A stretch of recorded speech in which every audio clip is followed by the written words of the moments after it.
আমাৰ তিনিটি বিহুৰ ভিতৰত আজি হ'ল কাতি বিহু। গতিকে আপোনালোকক সকলোকে কাতি বিহুৰ বহুত শুভেচ্ছা জ্ঞাপন কৰিছোঁ। বিহু বুলি ক'লে চাফ চিকুণ মেইন, গতিকে ঘৰ সাৰিলোঁ মুচিলোঁ, সকলোখিনি কাম কাজ কৰি মেলি এতিয়া গা মূৰ ধুই আহিলোঁ।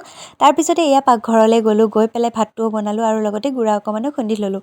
ভাত পানী খাই লৈ এতিয়া আবেলি সময়ত এয়া দেখিছেই নহয় আপোনালোকে, তুলসী গছ ৰুইছোঁ, লগতে এডাল কলপুলি গছ।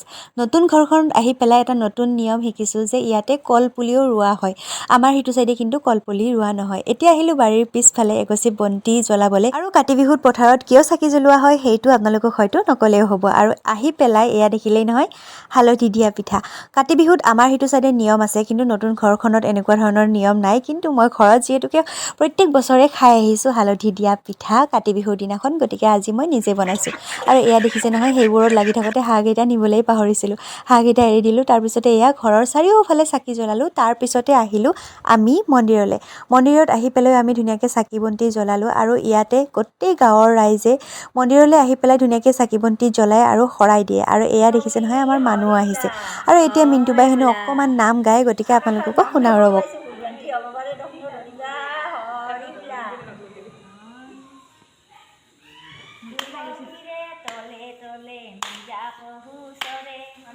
তাকে দেখি ৰামচন্দ্ৰই ধনুহৰণ কৰে, তুলসীৰে তলে তলে নিজা পহুচৰে।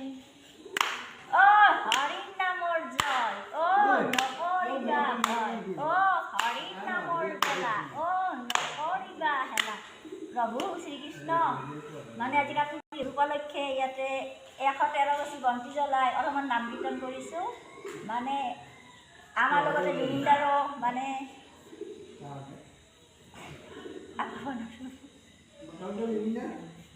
কাতি বিহুত চাকি জ্বলোৱাৰ লগতে জুবিনদাৰ আত্মাৰ সদ্গতিৰ কাৰণেও কামনা কৰিছোঁ। আৰু জুবিনদাৰ কথা মনত পৰিলে আমাৰ সকলোৰে মনটো সেমেকি উঠে, নহয়নে বাৰু? যিয়ে নহওক, এতিয়া আহিলোঁ ঘৰলৈ। আহি পেলাই হালধি দিয়া পিঠা হাতত লৈছোঁ। ৰিভিউটো দিওঁ ৰ'বক আপোনালোকক। কেনে লাগছে বাইদেউ ৰিভিউ দিব? একদম মজা। আজি ফাৰ্ষ্ট টাইম মানে নতুন ঘৰখনত হালধি দিয়া পিঠা নাখায়, গতিকে আজি মই প্ৰথমবাৰৰ বাবে খুৱাইছোঁ সকলোকে। সকলোৱে ভাল লগা বুলি কৈছে, সেয়েহে বহুত বেছি ভাল লাগিছে। যিয়ে নহওক, শেষত সকলোকে কওঁ যে জুবিনদাই ন্যায় পাওক, জাষ্টিছ ফৰ জুবিন গাৰ্গ বুলি সকলোৱে লিখক। আৰু এয়া হ'ল আমাৰ ঘৰৰ শৰাইখন, গতিকে আজিলৈ আহিছোঁ।